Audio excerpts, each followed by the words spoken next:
Joining me now here at the family table to discuss these and many other topics, former DNC Chief of Staff Hyma Moore. He is now at Cornerstone Public Affairs and probably happy about that. And former Republican senior congressional aide Rina Shah. Rina, I want to talk to you about the budget economic bill.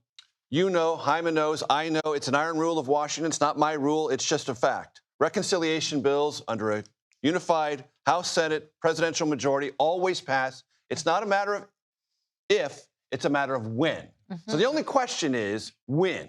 Do you think it's going to pass before the 4th of July deadline set by President Trump? And what are the implications for the person who put it over the finish line in the Senate, Vice President JD Vance? Oh, JD Vance, my gosh.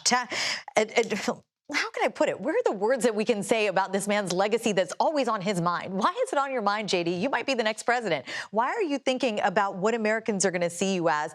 And I think it just tells you what this administration is all about in 2.0. It's big egos all the time serving themselves. And that's my point here. Because look at Elon Musk, who was so cozy with Trump just a few weeks ago, it felt. And this bromance that just erupted. And now we know really for, I think, principled points here. Elon Musk has a really big problem with conservatives conning the American public, saying that they are for limiting federal spending while driving up the national deficit. So that I want to give him some credit for, Elon Musk. Trump, on the other hand, says it's the subsidies, Elon. You've been, you've been taking them for so long. Why don't we cut them off for you now? But again, the real focus should be on the vice president, who gets kind of lost in all this. Having to make that tie-breaking vote, I think he was proud to do because he sees an opening for himself now with Elon gone. And he knows that these razor-thin margins in Congress, again, create an opening for him to start talking about his values, his ideas, and 2028. And if he is a Trump successor, he can say the vote that I cast made all of this possible. Indeed. If it works out.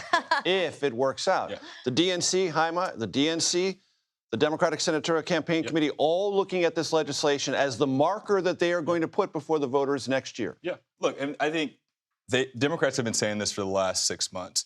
They've been waiting for the moment that they can hang their hat on something that they can say, this is Trump's legacy. This is the thing that he said he wouldn't do, but he did do.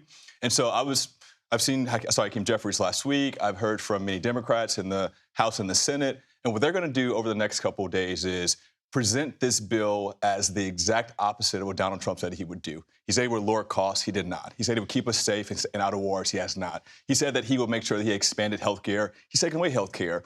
And so I say Democrats, particularly those in the House on the front line, will go out this summer on a tour and from state to state, city to city, and say, look, we are now, not only are we the party of opposition, we're the party who want to bring health care back, who want to make sure that jobs are coming to Appalachia, jobs are coming to the South.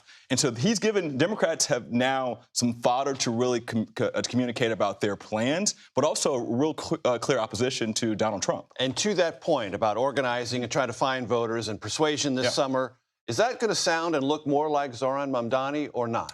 I don't know. Look, one thing he says it's a model. No, I do think it's somewhat of a model. But look, Chairman Ken Martin, who's from Minnesota, he's never lost an election since he's been chairman of the state party there, and he really enjoys this. He's really good at this. We've been waiting for that Ken Martin moment. Yeah. He's really good at this, and so what he's done over the last couple of weeks is reorganize the Senate Democrats, the congressional Democrats, the governors, and bringing them together and say, look, this is a unified message. This is a time for us to really hit hard, and he's going to use his skills to do that. And so I don't know if it's going to be the Zohran model. I think it's going to be a bit of both. Cory Booker, Zohran, all these Dems who matter, J.B. Pritzker, Rina, jump in, because Republicans would like nothing more than to see the Zohran Mamdani idea nationwide as the avowed socialist, right?